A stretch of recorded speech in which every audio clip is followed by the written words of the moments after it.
The day I got fired, I went home to my grandma's and learned how to play gin rummy. Meanwhile, my entire family was tearing the city apart looking for me. Why? Because my sister, the family's golden child and a so-called genius jewelry designer, hadn't been able to sketch a single decent design since I'd left. In my last life, it all came crashing down at the National Jewelry Design Competition. Somehow, my sister, Sophie, always managed to debut designs that were identical to mine, just a heartbeat before I could. Everyone assumed I was the copycat. My own family stood up and testified against me. The company I worked for, citing moral turpitude and damage to their reputation, fired me on the spot and slapped me with a lawsuit for a staggering amount in damages. My family, seeing me as nothing but a liability, threw me out. Crushed by the weight of it all, the public shaming, the loss of my family, I fell into a deep depression. I was killed in a hit and run, struck by a car driven by one of my sister's obsessed fans. Even as my consciousness faded, the question haunted me. How did Sophie always know? How did she always manage to create my exact designs just one step ahead of me? Then, I opened my eyes.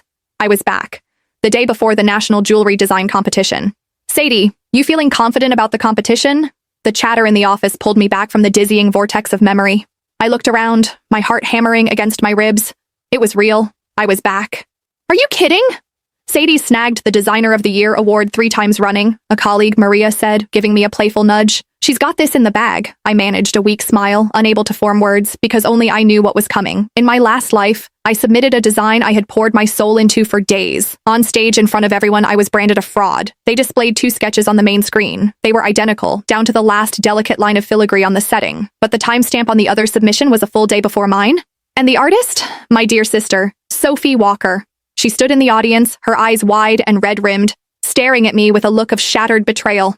She brought a microphone to her lips, her voice trembling as it echoed through the auditorium. Sadie, how could you? If you were blocked, I would have helped you find inspiration. But to steal my work? Why? I was frozen. That was my design. It had lived on my encrypted laptop, unseen by any other human eye. Before I could even begin to explain, the crowd erupted. Get the plagiarist off the stage. The nerve of her, showing up with a stolen design. She doesn't deserve to be a designer. Fraud. I grabbed a microphone to defend myself, but my voice was drowned out by the jeers. A few scattered voices of support were quickly silenced when my own parents took the stage.